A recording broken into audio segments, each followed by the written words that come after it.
नमस्कार जी, मैं Shifali secret of your life programme में आपका तहे दिल से स्वागत करती हूँ। एक बार फिर से आपके सामने हाजिर है। सनातन धर्म में 33 कोटि देवता हैं, यानी कि 33 प्रकार के देवता हैं। किस देवता की कब पूजा करनी है, ये आज हम जानेंगे प्रोफेसर गुरदीप बोड़ा साहब से। तो पहले स्वागत कर लेते हैं प्रोफेसर। ओम नमः शिवाय। नमस्कार। ओम नमः शिवाय शिवाली जी। ओम नमः शिवाय गुरु जी। प्रोफेसर, हमारे सनातन धर्म में 33 कोटि देवता हैं, यानी कि 33 प्रकार के देवता हैं। अगर हम ट्रिनिटी की बात करें तो वो 3 प्रकार के हैं, ब्रह्मा विष्णु महेश, यानी कि रजस तमस और सतम।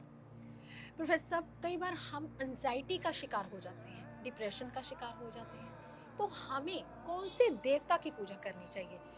कई बार क्या होता है, हमारे ऊपर कोर्ट केस आ जाते हैं, हम जो है मुसीबतों में घिर जाते हैं, या फिर हम कह सकते हैं हमें रोग ऋण शत्रु आके घेर लेते हैं, तो हमें कौन से देवता की पूजा करनी चाहिए? ऐसे हर चीज के लिए हमारे धर्म में अलग अलग देवताओं की पूजा की जाती है। ऐसी प्रॉब्लम, ऐसी समस्या के लिए हमें कौन से देवता की पूजा करनी चाहिए? शिफाली जी, आज आपने पूछा कि हमें किस देवी देवता की पूजा करनी चाहिए। कुंडली के मुताबिक बताइए। और जब कोई प्रॉब्लम आती है, मान लीजिए कोई कोर्ट केस है, तो हम किस देवी देवता की पूजा करें। कोई हमें दबा रहा है तो हम किस देवी देवता की पूजा करें। हमारी शादी नहीं होती तो किस देवी देवता की पूजा करें। शिफाली जी के कहने का मतलब ये है कि हम मान लीजिए आपकी सोने की चैन टूट गई और आप जा कहाँ रहे हो, लोहार वाले के पास, इसको जोड़ दीजिए। क्या वो जोड़ पाएगा? लोहे का टंका लगा पाएगा? बहुत ध्यान सुनिए। इसलिए देवी देवता जो होते हैं वो उन चीज, हमारे ऋषि मुनि बहुत ज़्यादा समझदार हुआ करते थे। उन्होंने हर चीज़ के लिए आपको जो मुसीबत है उनके लिए आपके ऊपर क्रिएट किया कि ये चीज़ की अगर पूजा करते हो, इस मंत्र की पूजा करते हो, इस मंत्र का जाप करते हो, तब भी आपको उस मुसीबतों से छुटकारा मिलेगा। कितने समझदार थे हमारे ऋषि मुनि। आजकल तो हम ऐसा कर ही नहीं पा रहे। जो पहले की विद्या थी, जो पहले की स्टडी थी, जो पहले के मंत्र थे, तो अग्निबाण बोला जाता था, छोड़ा जाता था, अग्नि बरसती थी, बरसात होती थी। राग ऐसे होते थे कि राग गाने से बरसात होनी शुरू हो जाती, दीपमाला चलती थी। वो राग धीरे धीरे खत्म हो गए क्योंकि हमारी जो संस्कृति है धीरे धीरे अलोप हो रही है। लोगों को समझाने वाला इंसान बचे ही नहीं। जो कुछ बचे हुए हैं वो सामने आना ही नहीं चाहते। वो कहते किस किस को समझाएं। तो जो मेरे को थोड़ा सा ज्ञान है मैं बताने की कोशिश कर रहा हूँ आज। जैसे कि मान लीजिए आपको बल की ज़रूरत है, आपका बेटा गेम में अव्वल नहीं आ रहा, तो आप क्या करेंगे? लक्ष्मी माता जी के पास जाएंगे कि मुझे गेम में अव्वल आना है, मेरा बेटे के पास बल नहीं है। तो बल का देवता कौन है? हनुमान जी। जी। बल के देवता हनुमान जी है। आपकी गृहस्थी नहीं बसती तो आप हनुमान जी की पूजा करने लगते हो। हनुमान जी तो खुद गृहस्थी वाले नहीं थे। तो इसलिए हनुमान जी की पूजा कब करनी है? जब आपको डर लगता हो, जब आपको बल की जरूरत हो, अंदर से स्ट्रॉन्ग करना बनना चाहते हो, तो हनुमान जी की पूजा कीजिए। ऐसे ही अगर आपकी शादी नहीं होती तो आप विष्णु भगवान की पूजा कीजिए। आपकी शादी नहीं होती तो आपको कौन सा देवता चाहिए? विष्णु भगवान जी। क्योंकि जो आपका घर वाला होता है, आपका पति होता है, वो विष्णु भगवान के रूप में आता है। पहले ये समझिए।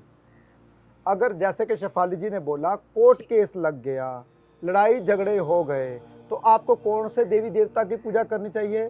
जैसे कि काली माता की, बगलामुखी माता की। ऐसी अगर पूजा करते हो, कोई भी आपके सामने रुकेगा नहीं, जी। वो डरेगा और आपके सामने वो कोर्ट केस नहीं चला पाएगा, क्योंकि जब भी आप जाओगे वो डर के अपना वो केस वापस ले लेगा। तो देखिए, हमको नॉलेज नहीं है, बच्चा नहीं होता, आप कहते हैं कि अंदरूनी कमजोरी है, तो आपको कौन से देवी देवता की पूजा करनी है, तो ये पता नहीं है आप सबको। पहले आप समझिए कि हमारे ऋषियों मुनियों ने ये जो परंपरा चलाई है मंत्रों की, तो ये जो मंत्र पढ़ते हो, देवी देवता की पूजा करते हो, तभी आपको फल मिलता है। ऐसे ही नहीं कि आपको चाहिए सोने की चीज़, आप जाकर ढूंढते हो लोहे वाले के पास, हमें सोने की चैनी बना दीजिए, हमें सोने के कांटे बना दीजिए। कहाँ किसके पास जा रहे हो आप? लोहे वाले के पास। वो कहता भी मेरे को हथौड़ा मारना आता, कृपान बनानी आती, संगल बनाना आता, कुछ भी। संगली बना लीजिए लोहे की, कोई चीज़ लोहे का गेट बना लीजिए, लोहे का झूला बना लीजिए, मैं तो यही बनाता हूँ, लेकिन सोना मेरे पास नहीं है भाई, मेरा काम लोहे का है। ऐसे ही गलतियाँ आप करते हो। मैं हर बात को साइंटिफिक रीजन से इसलिए बताता हूँ ताकि आपको समझ आए हमारे लिए सही क्या है और गलत क्या है। कुंडली के मुताबिक जो आपका 12वां हाउस होता है, कुंडली के मुताबिक जो आपका 12वां हाउस होता है, वो आपका कुल देवता मान लीजिए, जी। वो आपका ईष्ट होता है, वही देवता आपका ईष्ट होता है। 12वें घर में कौन बैठा है? केतु बैठा है, तो गणेश जी की पूजा कीजिए। शनिदेव बैठे हैं तो आप काली माता की पूजा कर सकते हो और भोले शंकर की भी कर सकते हो। चंद्र आ गए तो फिर तो भोले शंकर की करनी ही पड़ेगी। मंगल आ गए तो हनुमान जी की पूजा कर सकते हो। सूर्य आते हैं तो सूर्य देव की पूजा कीजिए। गुरु आते हो तो विष्णु भगवान जी की पूजा कीजिए। अगर कोई भी ग्रह नहीं है, जो राशि आती है उस राशि के मुताबिक जो नक्षत्र में बैठा हुआ उसकी पूजा कीजिए। तो ये कुंडली के मुताबिक होता है कि कौन से देवी देवता की पूजा करनी है। लेकिन अगर मुसीबत आ गई आपको, कौन सी मुसीबत, बीमारी से जूझ रहे हो, तो किसकी पूजा करनी है आपने ये पता ही नहीं। मन शांत करना चाहते हो, हर तरफ से परेशानियां हैं, हर तरफ से कोई आपको अच्छा नहीं समझता, तो किसकी पूजा करनी है? गंगा मैया की पूजा करनी है। तो ये पता नहीं है हमने कि कौन सा देवी देवता की पूजा करें। लेकिन जो लोग मेरे पास आते सबको बताता हूँ, आप इस चीज़ का हवन कीजिए, क्योंकि आपको ये प्रॉब्लम है तो ये देवी देवता के पास जाइए आप। यहाँ तो हम बता देते हैं, लेकिन शेफाली जी ने आज कहा कि आप लोगों को भी बताइए, जो आपके एपिसोड देखते हैं वो आपके पास आ नहीं सकते। तकरीबन पिछले 10 साल से लोग मेरा एपिसोड देख रहे हैं, तो मेरे पास आ तो रहे नहीं।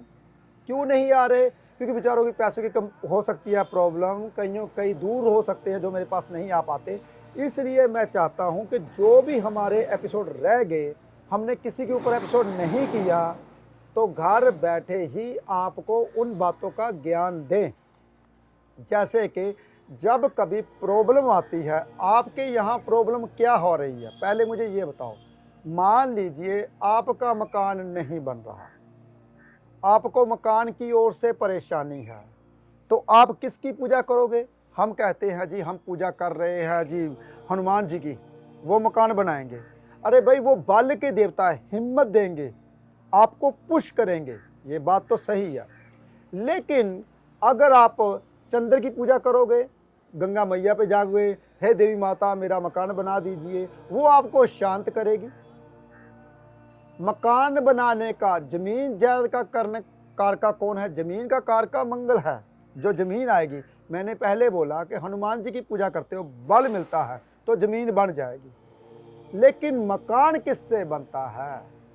वो भोले शंकर जी के। क्यों? क्योंकि चंद्र और शनि को वही शांत किया था। जब गंगा मैया धरती पे उतरने वाले थे, तो भोले शंकर जी ने अपनी जटाओं का उसका वजन पहले कम किया, उसकी धारा को कम किया, फिर एक लट से धारा छोड़ी।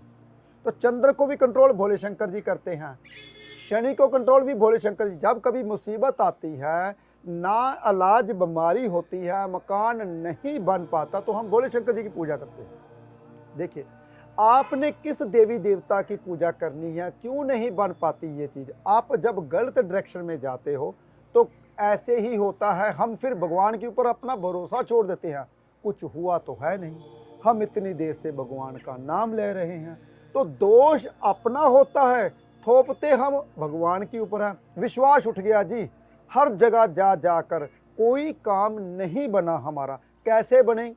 क्योंकि आपको रास्ता दिखाने वाला कोई इंसान मिला ही नहीं। जो मिलता है उसके पास पहुंच नहीं पाते, जो बताता है उसको मानते नहीं, तो कैसे रास्ता मिलेगा। इसलिए बहुत ध्यान से सुनिए, जब कभी मुसीबत आती है तो आप उसी देवी देवता का नाम लेते हो जिसकी मुसीबत, जिससे मुसीबत दूर होगी। मुसीबत कई तरह की होती है, बीमारी आई है, कोर्ट केस आया है, पत्नी की ओर से परेशानी आई है, बच्चा नहीं हो पा रहा, शादी नहीं हो पा रही, कौन सी मुसीबत, घर में माता बीमार है, पिता बीमार है, कारोबार ठप हो गया, कौन सी कैसी मुसीबत है, उसी देवी देवता के पास जाइए, उसी का नाम लीजिए, देखिए मुसीबत कैसे क्षण में दूर हो जाएगी। लेकिन हमको जाना है कहाँ, पूरब की ओर, लेकिन हम कहते हैं पश्चिम की ओर जाते हैं, पाकिस्तान आ जाएगा भाई, उसके बाद अफगानिस्तान आ जाएगा, उसके बाद आगे चलते हुए समुंदर से पार फिर अमेरिका कनाडा आएगा, घूम के लंदन के पास फिर आओगे, घूम के फिर आगे यहाँ पे थाईलैंड से होते हुए भारत में फिर घुसोगे, फिर यहाँ पे आएगा कौन आएगा, दिल्ली आएगा, फिर अंबाला, फिर लुधियाना में वापस आओगे। देखिए आपने जाना है दिल्ली, मान लीजिए पूरब की ओर जाना है, आपने आगरा जाना है तो पश्चिम की ओर जाओगे, पृथ्वी पूरी घूमनी पड़ेगी। ऐसे ही ग्रह आपको घुमाते हैं, जब कहीं आप परेशान होते हो तो वो ग्रह ही रास्ता दिखाते हैं, भाई इसके पास जाइए या ये आराधना, ये पूजा कीजिए। तो कभी नहीं आप करते, कभी नहीं मानते, जाते आप कहीं और हो, मानते किसी और को, और दोष आप देते हो, हमारे ग्रहों का दोष है, हमारा ये काम बन नहीं रहा। तो ऐसे ही होता है। प्रोफेसर साहब, अभी आपने हमें इष्ट देव की परिभाषा समझाई, जैसे कि अगर समस्या एक जैसी नहीं रहती, यानी कि मन एक सा नहीं रहता है, शरीर एक सा नहीं रहता, ऐसे ही चॉइसेस एक जैसी नहीं रहती। जैसी आपकी समस्या होगी वैसे ही इष्ट देव की परिभाषा होगी।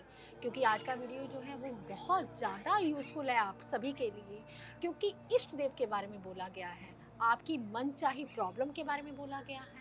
तो ज़्यादा से ज़्यादा लोगों तक शेयर कीजिए, हमारे चैनल को लाइक करें, सब्सक्राइब करें और वीडियो को शेयर करना बिल्कुल भी ना भूलें। हम जल्दी अगले एपिसोड में मिलेंगे। फिलहाल आज के लिए इतना ही। ओम नमः शिवाय।